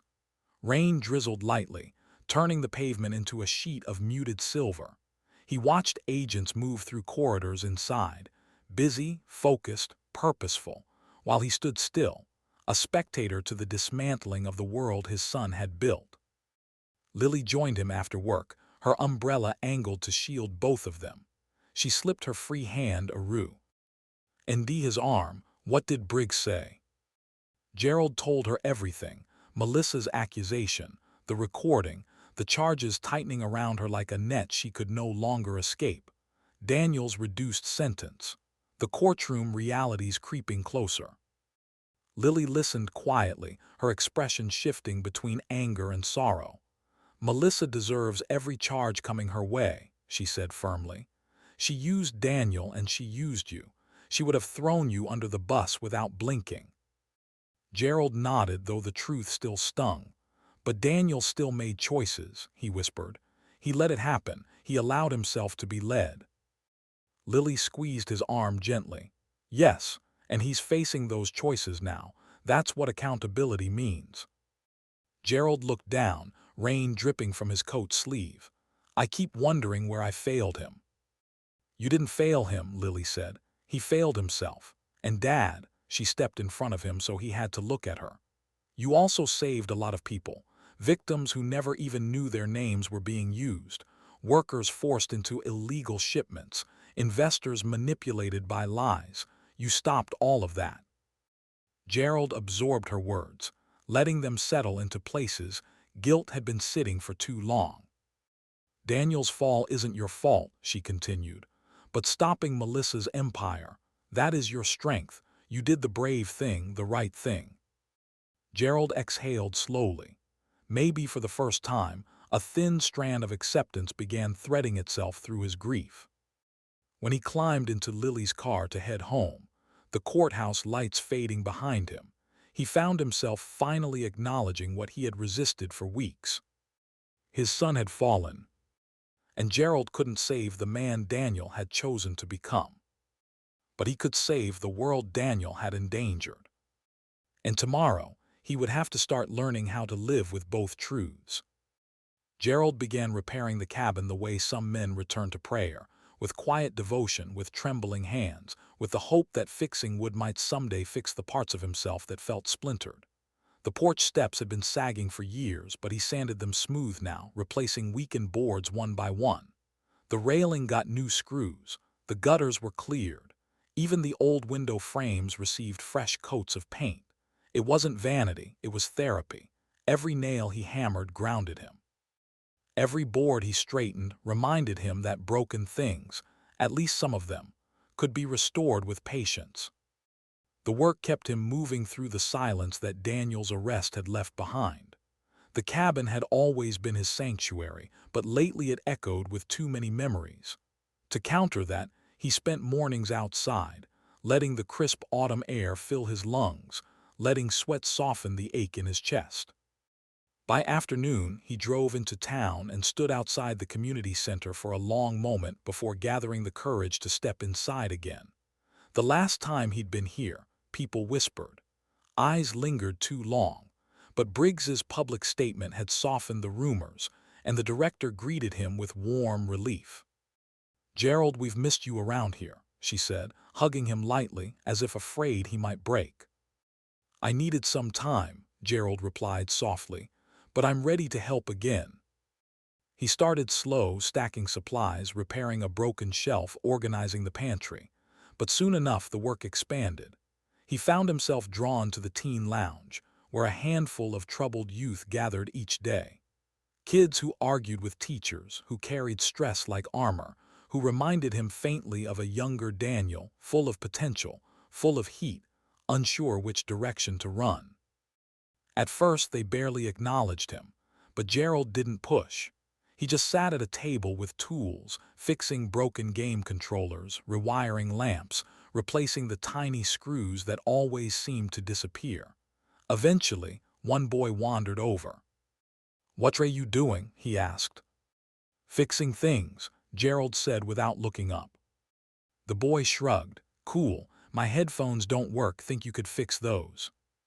Gerald smiled. "I can try." Word spread quickly after that. Within a week, the kids were bringing him everything: skateboard wheels, jammed lockers, math homework. Gerald didn't preach. He didn't father. He just listened. He offered patience where the world had given them pressure. And somehow his reputation, once shadowed by suspicion, began quietly, steadily recovering. Lily came by often with warm meals, usually enough for 2 days' leftovers. She'd put them in the fridge without making a fuss, then sit at the table with him as he cleaned his tools. "You look better," she'd say softly. "Lighter." "I don't know about lighter," he'd answer, wiping his hands on a towel, "but I feel steadier." Sometimes she'd linger long after dinner, talking about her students, the town, small things that didn't hurt to hear. And sometimes they'd sit in gentle silence, each knowing that grief didn't always need conversation, only company. One evening, as twilight softened the sky outside the cabin, Gerald found a letter in his mailbox. The handwriting was unmistakable, uneven, familiar, filled with urgency. "Daniel." Gerald carried it inside carefully, as though the envelope itself were fragile. He sat at the kitchen table for nearly a minute before opening it, bracing himself for whatever words waited inside. "Dad, I don't know how to begin. I'm writing from the correctional facility. They've started the cooperation interviews. I'm telling them the truth, all of it. It's the only thing I can do now." Gerald read slowly, each line carving into him. "I think about you every day, about how I used your name, your trust, your goodness. I ruined so much. I don't expect forgiveness. I don't even know if I deserve to ask for it again, but I'm trying to become someone who could earn it someday. Thank you for not giving up on me completely, even when you should have. I'm sorry for everything. Your son, Daniel." When Gerald finished, he closed his eyes, letting the paper rest in his hands. The words hurt deeply, painfully, but beneath the sting was a thin thread of something he hadn't felt in a long time. Hope. Broken hope, cautious hope, but hope nonetheless. Lily knocked gently on the open doorway. "Dad, you okay?" Gerald lifted the letter slightly. He wrote. She stepped closer. What did he say? Gerald looked at the paper again, then out the window toward the lake shimmered by dusk. "He's trying," he whispered. "He's finally trying." And for the first time since the nightmare began, he allowed himself to believe. Maybe some parts of this story could still be rebuilt. Winter came early that year. Frost clung to the pine branches outside Gerald's cabin, and the lake had taken on a steel-gray stillness that mirrored his own quiet resolve. Months had passed since Daniel's sentencing, months of rebuilding, months of grief softening into acceptance, months of letters exchanged between father and son. Each letter carried a different weight: shame, apology, progress, and slowly, hesitantly, hope. It was late January when Gerald finally scheduled a visit. The correctional facility sat 2 towns over, surrounded by chain-link fencing and dull concrete buildings whose flat roofs blended with the overcast sky. As Gerald approached the entrance, his heart thudded in his chest, not with fear but with something heavier, more complicated. Anticipation, lingering sorrow, the fragile desire for reconciliation. Inside, fluorescent lights hummed softly, casting pale reflections across the polished floor. Visitors lined up for screening. Gerald waited among them, hands tucked into the pockets of his heavy winter coat, the cold refusing to leave his bones. When his name was called, he followed the guard down a narrow hallway where muffled voices drifted from behind thick doors. A familiar ache tightened in his chest. No parent imagines visiting their child in a place like this. The visitation room was partitioned by tempered glass, though the room was warm enough to fog faintly near the corners. Gerald took a seat at a booth near the back, smoothing his shaking hands against his pant legs. A door on the far side opened. Daniel stepped through. Gerald inhaled sharply. His son looked thinner, the sharpness in his jaw more pronounced, his posture no longer buoyed by confidence but weighed by humility. His hair was shorter, his face pale, but his eyes held something new, something quieter, something real. Daniel picked up the phone receiver on his side of the glass and forced a tentative smile. Gerald mirrored the motion, lifting the phone to his ear. "Hi, Dad," Daniel said softly. His voice was small, stripped of the bravado that once defined him. "Thanks for coming." Gerald nodded. "I've been wanting to." For a moment, they simply looked at each other, father and son, separated by glass and consequence, yet connected more honestly than they had been in years. Daniel exhaled shakily. "I owe you a thank you," he said, "for turning me in." Gerald blinked, taken aback. Of all the things he had expected to hear, gratitude was not one of them. Daniel continued, his voice thickening. "I mean it. If you hadn't, Melissa would have dragged me deeper. There are things she was planning, things worse than anything I was already part of. I didn't realize how far she was willing to go until I saw the indictments. I could have ended up dead, or in prison for life." Gerald pressed a hand to the glass, his throat tightening. "I didn't do it to punish you, Daniel. I did it because I love you, and because I didn't know how else to save you." Daniel placed his hand against the glass opposite Gerald's, aligning their palms through the barrier. "I know that now. I didn't before, but I do now." They stayed like that for several seconds, as if the gesture itself could dissolve the distance between them. "I'm getting counseling," Daniel said. "There's a program here. I'm learning a lot about myself, about why I made the choices I did. For the first time, I'm not blaming anyone. Not you, not Mom's death, not Melissa, just me." Gerald felt the sting of tears. "That's all I ever wanted for you," he whispered. "Honesty with yourself."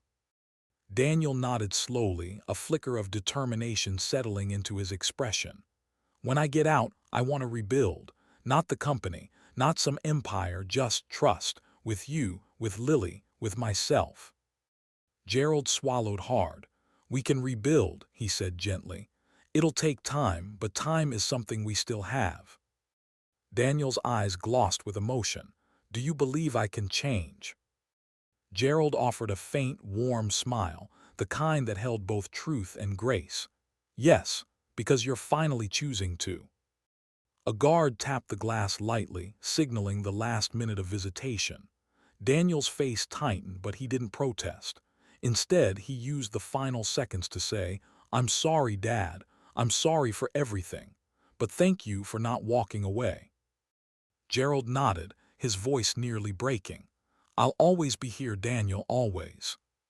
When the guard led Daniel away, the young man looked back one last time, not with fear, not with shame, but with resolve. Gerald watched until the door closed behind him. As he walked back through the facility corridors toward the cold winter air outside, Gerald felt something he hadn't felt in a long time: quiet closure. Not perfect, not painless, but real. And as he stepped into the crisp afternoon, he realized that, for the first time since the nightmare began, he could finally breathe again. Spring returned slowly, timidly, as if unsure whether the world was ready for new beginnings. The lake thawed in delicate fractures, the pines shed their winter burden, and sunlight finally warmed the cabin's porch again. Gerald felt the shift in the air, not just in nature but in himself. For the first time in many months, he woke without dread sitting on his chest. Healing didn't arrive all at once. It came in small steps, subtle movements, and one decision that marked a turning point. When the community center director approached Gerald about helping launch a new financial literacy program for local youth, he said yes before hesitation could creep in. "We need someone who understands numbers," she told him. "But more importantly, someone who understands how easy it is to lose your way." Gerald understood that too well. The first day of the program, he walked into a room filled with teenagers, some slouched in their chairs, some whispering, some skeptical. But curiosity flickered in their eyes when he began showing simple budgeting techniques, explaining credit traps, illustrating the dangers of easy money. He used no dramatics, no moral preaching. He simply told them the truth. "Real success," Gerald said, writing on the whiteboard, "is slow, honest, and sometimes frustrating. Anything that promises the opposite is usually trying to take something from you." The kids leaned in. A few even took notes. Over the weeks, they began to seek him out after sessions, asking about career paths, about financial independence, about how to avoid the mistakes their parents or siblings had made. Gerald recognized fragments of Daniel in some of them: the hunger, the insecurity, the desire to impress a world that often felt indifferent. Every time he helped one of them steer clear of danger, he felt a quiet flicker of redemption, not for Daniel's choices, but for his own heart as a father. Lily visited every weekend. Sometimes she brought lunch, sometimes groceries, sometimes nothing but a bright smile and a warm hug. She would sit on the porch, legs curled under her, watching him repair something around the cabin or prepare lesson plans for the center. "I'm proud of you, Dad," she'd say often unprompted. He'd smile gently. "I'm trying." "No," Lily would correct him. "You're living, that's different." Their bond had deepened during the ordeal, forged not by perfection but by survival. She listened when he reflected aloud on the complexity of loving flawed children, how love persists even when trust fractures, how forgiveness doesn't erase consequences, how grief and hope can coexist inside the same beating heart. "Loving him doesn't excuse what he did," Gerald once told her, "but it explains why my heart still aches for him." Lily squeezed his hand. "That's what makes you a good father." One afternoon, as Gerald was cleaning up after a literacy class, he turned to find Agent Briggs waiting quietly at the doorway. She wasn't in her usual tactical attire, just jeans and a blazer, a rare softness in her posture. "I was in the area," she said. "Thought I'd stop by." Gerald nodded, offering a tired but sincere smile. "It's good to see you, Agent Briggs." She stepped closer, lowering her voice. "I wanted to thank you again. You didn't just help us close a case. You protected people who never would have seen the danger coming. Workers, investors, other retirees Melissa was preparing to target." She paused. "What you did mattered." Gerald looked down, humbled. "I just did what I had to." "And that's what makes it significant," Briggs replied. "Most people don't." They shook hands, and Briggs left him with a sense of acknowledgement that felt more comforting than applause. Later that week, Walter came by with a thick envelope tucked under his arm. He set it on the dining table, smiling with a satisfaction that replaced months of strain. "That," he said, tapping the envelope, "is the last of it. All your cleared records, compliance confirmations, legal absolution. You are officially, completely, unequivocally out from under this thing." Gerald exhaled, a long, slow breath that seemed to unwind knots buried deep inside him. "Feels strange," he admitted. "Good, but strange." Walter nodded knowingly. Freedom often does. When the house finally quieted that evening, Gerald stepped onto the porch and looked out at the lake shimmering under the early sunset. The air tasted clean. His shoulders felt lighter. He inhaled deeply, letting the breath settle all the way into his bones. For the first time in nearly a year, the weight he had been carrying, fear, shame, loss, guilt, simply loosened. The storm had passed, and the man who remained was not the same one who walked into Daniel's office months ago. He was stronger. He was steadier. He was finally quietly at peace. The morning light stretched softly across the cabin as Gerald sat at his kitchen table with a blank sheet of paper before him. For weeks, he had carried the idea of writing this letter, turning it over in his mind, weighing each word before it ever touched ink. Today, though, his hand felt steady. The tremor that used to shake his pen had quieted, replaced by something deeper, calmer. He began slowly. "Daniel, I've been thinking a lot about what to say now that the storm has finally passed. I've thought about writing this 100 different ways, angry, heartbroken, confused, but none of those versions felt true enough. So I'm writing from the only place I know how to speak as your father, from love." The pen moved more smoothly than he expected. He paused only to breathe, never to reconsider what the truth required. "What you did hurt me, son. It cut deeper than I ever imagined a betrayal could. Not because of the money, not because of the danger, but because it came from the boy I raised, the boy whose hand I held crossing busy streets, the boy who used to climb into my lap when life scared him." He swallowed, letting the memories settle before continuing. "But here is the truth I need you to know. I never stopped loving you. Not once. Even when the world collapsed around us, even when I feared losing everything because of your choices, my love for you never left, and it never will." He set the pen down briefly, feeling the weight of the words, not heavy but honest. Across town, in the facility where Daniel had been serving his sentence, he had begun writing letters too, short messages about therapy breakthroughs, about routine, about the slow rebuilding of humility.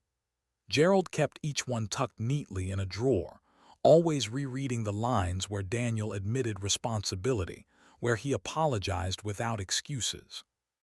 "The truth saved us," Gerald continued. "Painful as it was, the truth is what kept us alive. It is what forced you to face what you became.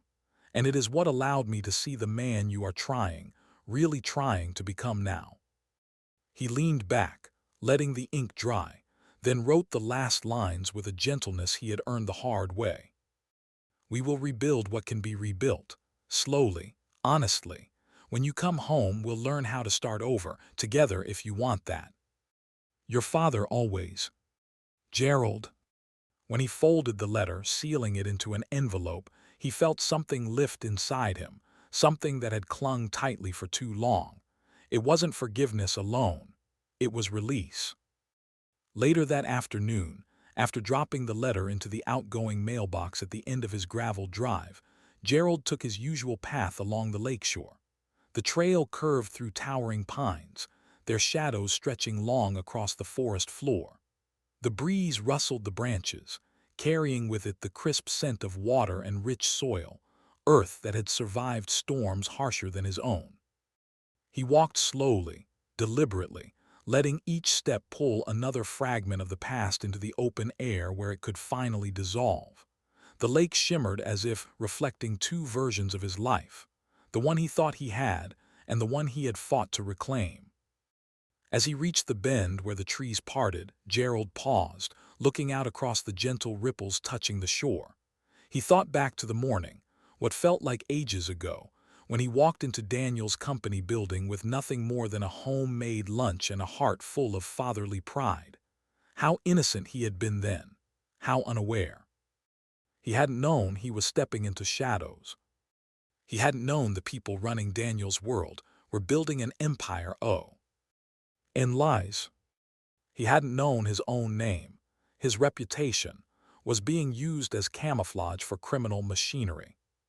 He hadn't known that within hours, everything he believed about his son would fracture. Gerald closed his eyes briefly, taking in the quiet hum of the water. That day had nearly destroyed him, but it had also forced a reckoning, one that saved them both from a deeper, darker ending. Footsteps approached behind him, Lily's familiar rhythm.